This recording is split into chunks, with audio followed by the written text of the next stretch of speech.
Hey guys, welcome back. So today I'm doing an interview with a project named Sovryn. So these guys are basically combining everything that we're sort of doing in the DeFi space on ERC20 tokens. However, they're launching their project purely within the Bitcoin ecosystem. And so this allows people to experience all the joys of DeFi, hopefully without the rug pulls, in the Bitcoin ecosystem without needing to wrap their Bitcoin in something like a wrapped BTC token or something like that within Ethereum. So it's an interesting project. The interview is about 30 minutes long, just over, so it's quite sharp. And if you have any questions, please put them in the comments below. As you can see, I'm currently in Dubai, so it's a bit of a change in background. However, I am aiming to get a video out this week on 5 ways in which you can earn in DeFi because I said that I would. Anyway, enjoy. Thank you.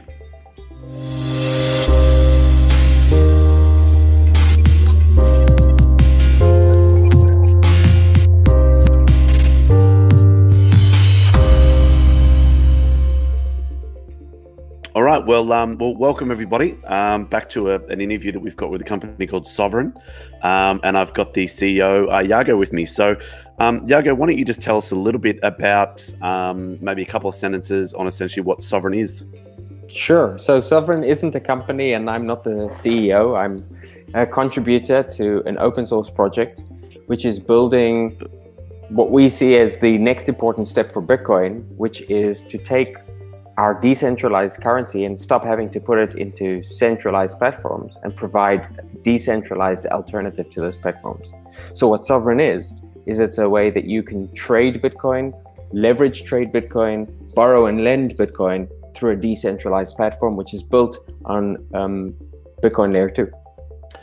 Okay, that's good. So if you could just give me a brief history on how you, or actually on you personally, just tell me about your journey, about what led you into crypto, and then what steps you needed to take to put you where you are right now, contributing to this project. Right. So I grew up in apartheid South Africa, to a family of people who for generations had been causing trouble for authorities. My family at the time were involved with the ANC, and they had been declared to be terrorists by the apartheid government. And I had grown up in stories of, having to deal with fighting the Nazis or running away from Soviet Russia, which is how the family ended up in South Africa in the first place. And so by the time I was 11, I was already smuggling gold out of South Africa in order to get funds to my family due to capital controls. And I'd also already been quite politically active, and I've remained sort of very mission driven ever since. Not just myself, but my brother as well, Ilan, he's also contributing to Sovryn. And for the last, ever since we've kind of heard about Bitcoin in 2011, we've been involved because we realized that it was the kind of thing that would allow families around the world to have sovereign control over their destiny, and that means sovereign control over their funds in a way which before was never possible. So from my perspective, I've been involved in Bitcoin since the beginning, because I think it's the way that we can use territories for freedom for us and for others. That's very true. I mean, I think that one of the best things about not only Bitcoin but crypto in general is the fact that really no one can stop you from making one transaction between one account and another. So no, I appreciate that entirely. So what have you worked on in the crypto space before you sort of got involved with the current project? So I discovered Bitcoin when I was living in the US, and I was working on a biotech startup that I had founded. My background is in neuroscience and neural networks, and we had built a system to perform detection of cancer. And I was sitting in the bowels of the lab, just reading articles on network science, and weirdly this article came across me, which was the Satoshi white paper, and that paper that day probably changed my life. By the end of the day, I had emailed everyone I knew to tell them that this was the future and they had to get involved in it. And so a few months later, actually left my biotech company and I moved to San Francisco.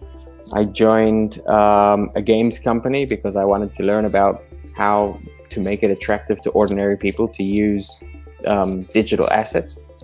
And since then, I've primarily been involved in the remittance space. So setting up companies to help provide remittance to different countries using Bitcoin, and with a focus on places where it's very difficult to send funds to.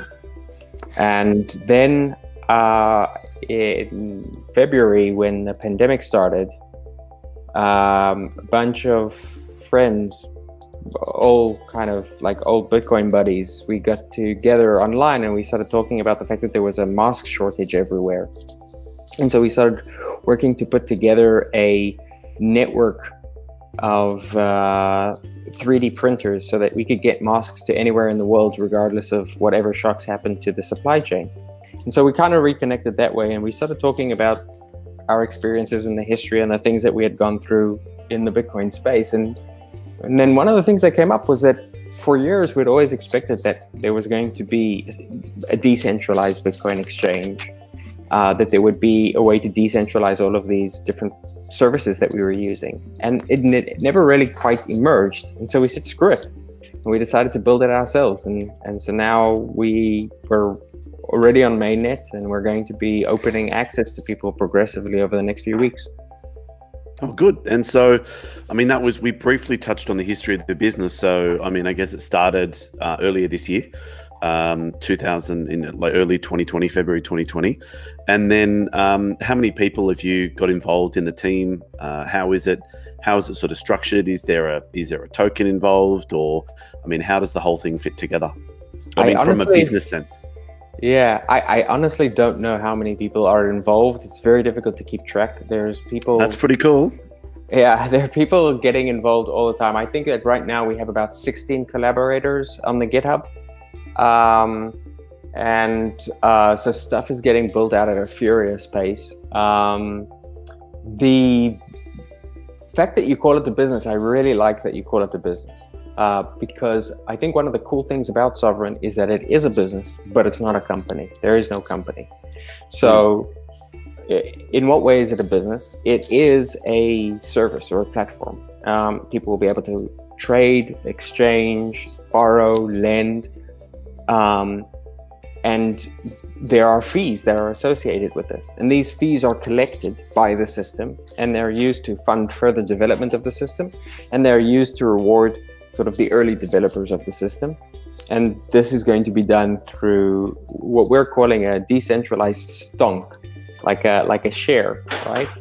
So it's kind of like an equity token. It gives you governance rights over the system, and it gives you revenue rights if you participate in the governance. And we call that token SOV. But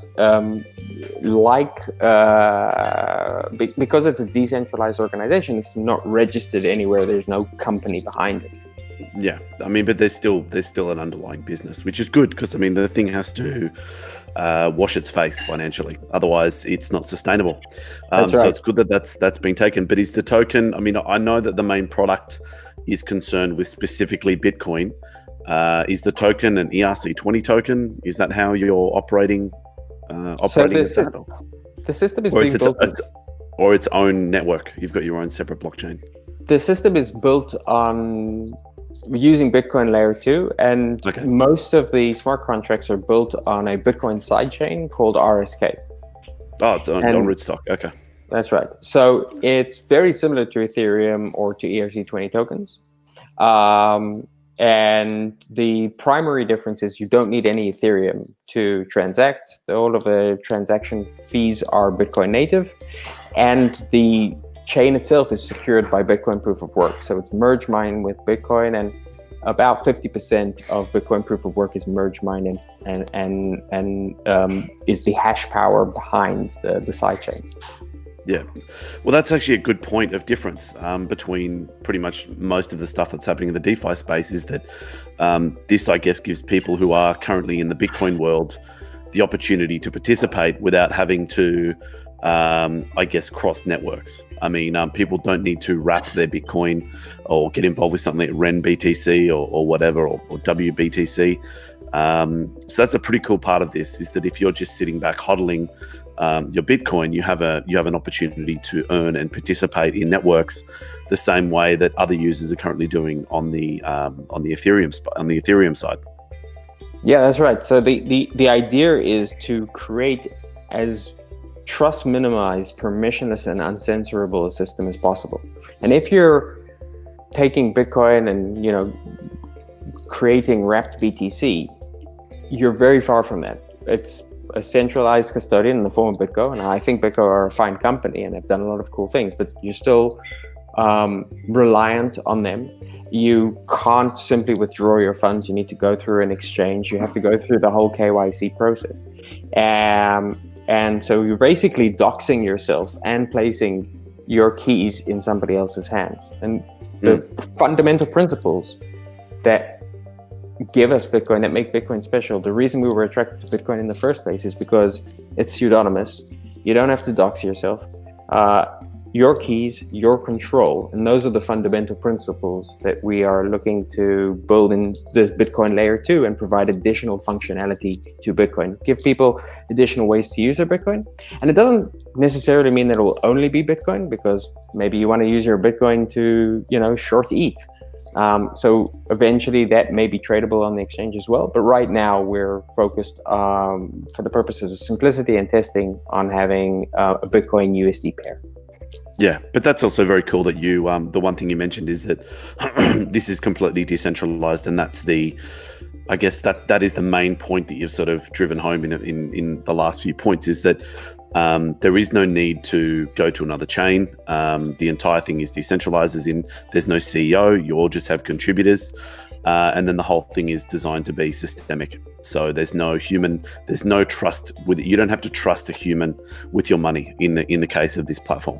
Correct. Yeah, that's right. So there is no single point of trust. It's not the same level of trustlessness as Bitcoin itself, which is why it's Bitcoin layer 2, not Bitcoin layer 1. Yeah. There is a separate chain, but it's a side chain to Bitcoin.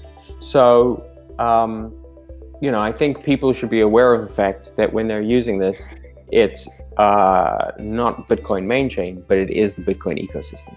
Yeah, I mean, it's still done through Rootstock, which does, I guess, simply put, integrate into the Bitcoin main chain. So the next point is that why don't you just run me through, so if I've got, if I'm lucky enough to have 10 Bitcoin just sitting around in a wallet, luckily, how can I benefit from this system? Well, we're working to make it really, really simple. You'll be able to come onto the system. You go to sovryn.app, and you'll be able to connect your wallet, introduce your Bitcoin into the system, and then you can do one of three things right now. So the first is you can swap. So it's basically like a spot trade. Second is leverage trading. Right now, the system is offering up to 5x leverage. And the third is you can borrow or lend Bitcoin or USD. And the USD right now is in the form of a Bitcoin-backed stablecoin. So we kind of break it down into two primary that we talk about. One is what we call hyper hodling, which is like if you're long Bitcoin, like a lot of people, like if you're like me, you're all in Bitcoin. But you still want more Bitcoin. So how do you do that, right? I mean, you can't buy more Bitcoin because you don't have any more fiat. Yeah, exactly.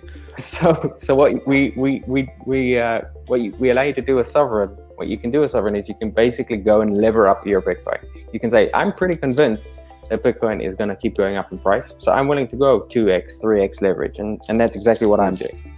The other thing that you can do is what we're calling super stacking. So you've got Bitcoin.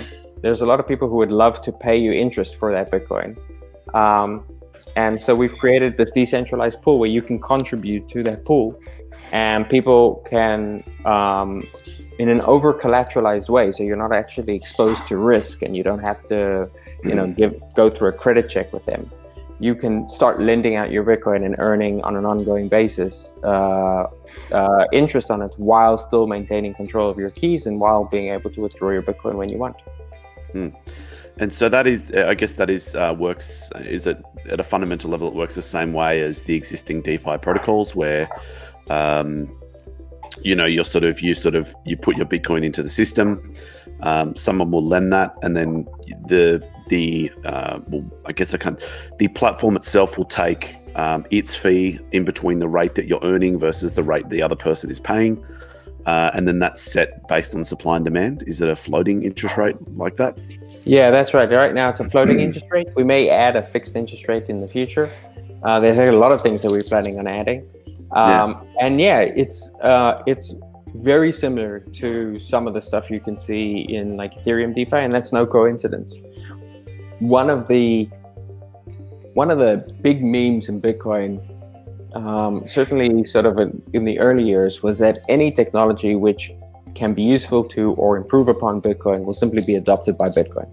And so we've kind of stopped calling ourselves Bitcoin maxis, and we call ourselves Bitcoin mutants, because we're looking to add superpowers and the next level of mutation to Bitcoin through Bitcoin layer 2. And so we think that there are things which have been developed on other chains, especially Ethereum, which are really interesting, which are decentralized, and we're bringing them to the Bitcoin ecosystem. Yeah, and I'll be honest. I mean, I'd probably say that Bitcoin isn't the largest holding that I have in my portfolio. I'm a degenerate, but don't judge me. But I think that it is incredibly, and a project like this is, and I'm not just saying this but I mean, I think that a project like this is incredibly valuable to onboard more people into the DeFi space, like people who say, decide to get into crypto by buying a little bit of Bitcoin or a lot of Bitcoin, or people that have held Bitcoin for a long period of time. And then it allows them to start getting involved in this big DeFi experiment that we're sort of all, anyone that's still in the industry is currently playing with. So I think it's a really, really important thing. And how do you feel about, and you sort of talked about being a Bitcoin mutant. Is there a reason why, and this is not designed to be controversial, but is there a reason why you are, I guess, would call yourself a Bitcoin maxi or a Bitcoin mutant, and you haven't sort of started to experiment with other chains, not just Ethereum, but any of the other, other chains that are out there, but specifically, I guess, Ethereum, since everything's being built on that? Yeah, first of all, I have experimented. I've used Ethereum. I've used different applications on Ethereum. I have a huge amount of admiration for projects like MakerDAO and Uniswap have done. I'm less enamored with some of the stuff that MakerDAO is doing right now, but I think, MakerDAO, Uniswap, Compound have all done very interesting work and have provided new ways of thinking about how we can create decentralized financial services. That said, I think you don't have to make a choice between being a degenerate and being part of the creation of a new type of sovereign money. You can do both. And the way you can do both is you can do it by working in the Bitcoin ecosystem. So if you ask, why am I all Bitcoin and I'm not Ethereum or Avalanche or Tron or any one of these other things, the answer is very, very simple. I think it comes down to the fact that if you are thinking long term, then you want to build in the most sustainable way, and you want to be part of a sustainable ecosystem. And that means Bitcoin. And the reason I mean Bitcoin is for two points. First of all, in crypto, it doesn't matter who is first, and it doesn't matter who is most innovative. What matters is who is last. And Bitcoin is built to last. The second thing is something which I call Satoshi's paradox, right? There is something very, almost impossible in what Satoshi did. He created something out of nothing. He created value out of nothing. He created scarcity by creating the Bitcoin. And before, there was no scarcity of Bitcoin, right? And where does the value in the crypto space come from? Where does the value in Bitcoin come from? It comes from that scarcity, that digital scarcity that he invented. Now, the entire crypto space is built around this sort of gravity well of Bitcoin. And it's built around the gravity well of Bitcoin because of Bitcoin's scarcity. One of the issues that I have with all of these other chains, and I love the fact that they exist because I think they do create opportunities for competition and they create opportunities for innovation, but ultimately they all need to collapse back into Bitcoin, and effectively none of them can ever be a money. And from my perspective, the reason I'm really interested in Bitcoin and have been interested in Bitcoin from the beginning is because I think it's the only way that you and I and people who are listening, the ordinary people in this world, can play a role, can play at all in what I call the grand game. The grand game is the game between countries, the game between sovereigns. It's a game we it's what people call geopolitics.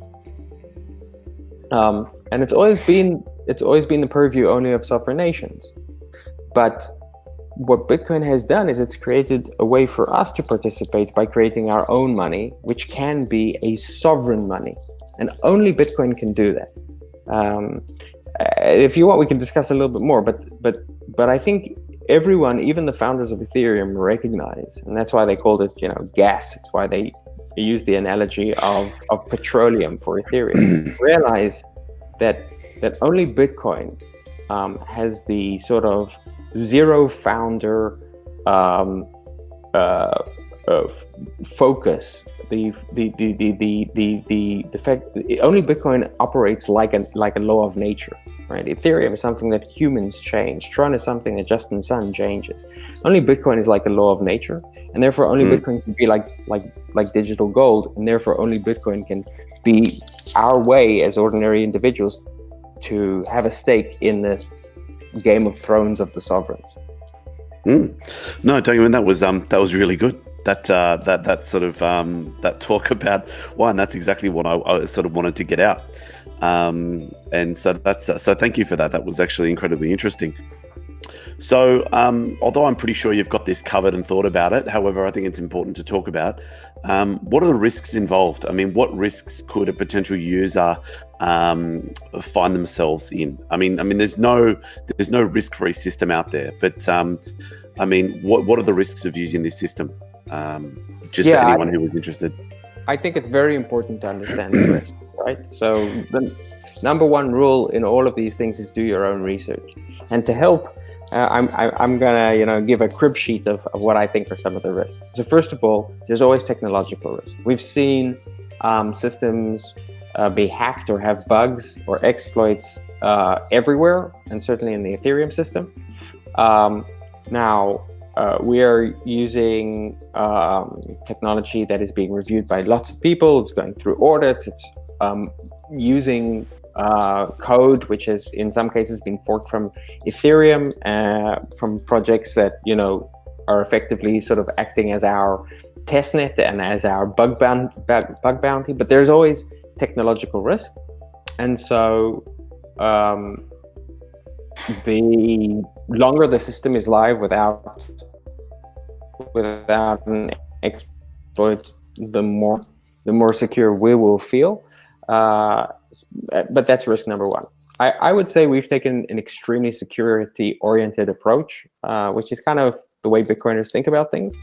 But for that reason, there are no guarantees. The second thing is we're not building a Bitcoin main chain, which means that when you take your Bitcoin and you place it on RSK, you still have Bitcoin, but it's not main chain Bitcoin. And so anytime you're using Bitcoin layer 2, like RSK or like Lightning, you are exposed to different types of security guarantees and potential risks. And so if you are just purely interested in hodling, the safest, best way to do that is in a multi-sig wallet on Bitcoin, where you've made sure to properly handle the different keys. And I would suggest that, probably most people should have most of their funds stored that way. But if you do want to earn additional yield, if you do want to trade, then I think you're probably looking for a permissionless, secure system where you have as few trust requirements as possible, and that would be where Sovryn would come in. I mean, other than obviously the trading risk, which is if you, if you go into a 5x leverage position, I'm assuming that your existing deposited Bitcoin is what you're using as collateral to leverage that position up. That's right. So obviously, if Bitcoin goes against you, if you take a 5x, then if Bitcoin goes against you 20%, you've done your whole account. And the other, obviously, but that's trading stuff. That's sort of, everyone should be aware of that in the world. But I'm more interested in how your technology, on the Bitcoin chain works in order to stop. So, how is a loan protected? Especially if I'm putting collateral in and I'm depositing my Bitcoin and then someone, takes, because obviously if they're borrowing my Bitcoin from me, that transaction needs to go from one wallet to another. How are you securing that? Is it only done via USD? I mean, like, how is that system put together? Right. So right now, the only asset that people can put down as collateral is Bitcoin or USD. And they are over collateralized by over 150%. So if the price were to move very, very quickly, it's possible that those positions would not be liquidated in time and that you could be at risk of losing funds. That seems like a fairly unlikely scenario, since we've also seen other projects on much more difficult to use, sort of much more like Ethereum, it's very difficult to put through a transaction. And so sometimes the transaction will fail for you just because of that. That is far less likely on RSK. And even on Ethereum, where that was the situation, having over collateralized positions lose value because participants weren't liquidated in time is a very rare occurrence. The more likely scenario, if there was a substantial price move, would be that some people would be looking to pull out their positions, right? So let's say you are one of multiple different lenders, right? And 80% of the funds have already been lent out. So if the first 20 people who try to withdraw funds will be able to withdraw their funds, but the rest will have to wait until the loans expire before they'll be able to pull out their funds. And so the bigger risk is not so much that you will lose funds as that they might become for a period illiquid. And then you're going to be locked in the system. So you're not going to lose your money. You're just going to be at the subject to market forces for a little while the while the system's a bit illiquid. Yeah. Yeah. So what are the next steps for the project? Like, where is it moving over the next, say, 3 to 6 months? Yeah, so over the next 3 to 6 months, right now, the system is not permissionless. It's whitelisted. So for security reasons, we don't want people rushing in and putting all of their funds in. But if you go to the website, you can register for early access, and you can receive an early access OG NFT, which will give you access to the system. And we'd love people to do that and to give us feedback so that we can improve the system. We expect that the whitelist will be removed in about a month.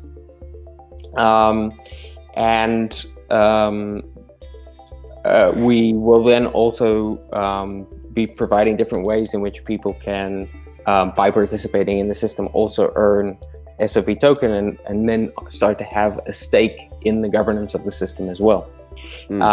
We also plan on adding a lot of different features. So we're going to make the site, the app Tor accessible. We're making it easier to move your Bitcoin. We're going to be adding additional features like the ability to shield your transactions and effectively turn the entire system into a mixer. We're looking to introduce ways in which you can take synthetic positions in stocks like Apple or Tesla without having to sell your Bitcoin. And so there's a lot of different things that people are working on right now. Lightning network integration. And we plan to continue innovating and basically taking advantage of the full richness of Bitcoin Layer 2 technology. So it's it's like a toolbox for anything you want to do in Bitcoin now and into the future. Yeah, that's right. I think I suspect Sovryn is going to continue evolving and will over time become one of, if not the primary protocol that people use for sort of decentralized Bitcoin DeFi. And I think we're sort of hitting the end of what we need to cover. But just two last quick questions, and the first one being how can people get their hands on the token? Are you guys running a private sale, or is it just people have got to get involved and start farming? I mean, how can people get their hands on the Sovryn token? Yeah, you really are a degen. To be fair, we're making a little bit of an effort not to hype or discuss the token right now, and the reason for that is we want people to come to the system because they want to use it, not because they want to make a quick buck. And we are trying, in addition to building a technology, to building a community around it. And so ideally, we would like to have a community that is really committed to the mission before we open the floodgates with the token and get, all of the pump and dumpers in. That said, I mean, that is the only way to do it. I mean, any project now that goes out with a token and don't have a community behind them, that's exactly what happens. And we've seen that in a number of reasonably decent projects that have sort of, listed, and then, they'll go through an initial pump, and then, all the private sellers will just dump it back down to nothing. So, but that's not new. That happened in 2017 as well. Yeah. So no, that is, but I would agree that the projects that have the best, they have that sustainability not only in price action but then users are the projects that have a pre-built community. Yeah. So better or worse. What I would encourage is everyone. I think the place where we have the most active community is on our Discord. If you join the Sovryn Discord server, I mean, there's something. I'll make sure to add a link. Yeah, please do. That would be, we're always happy to see people join and come and participate. And if you want to contribute or just learn more, that's probably where the action is happening most right now. Okay. So essentially the answer to that is get involved. If you want the tokens, you've got to get involved in the community. But there may be opportunity in the future for the less, what would it be? Yeah, the more degenerate of you to get involved at a later date.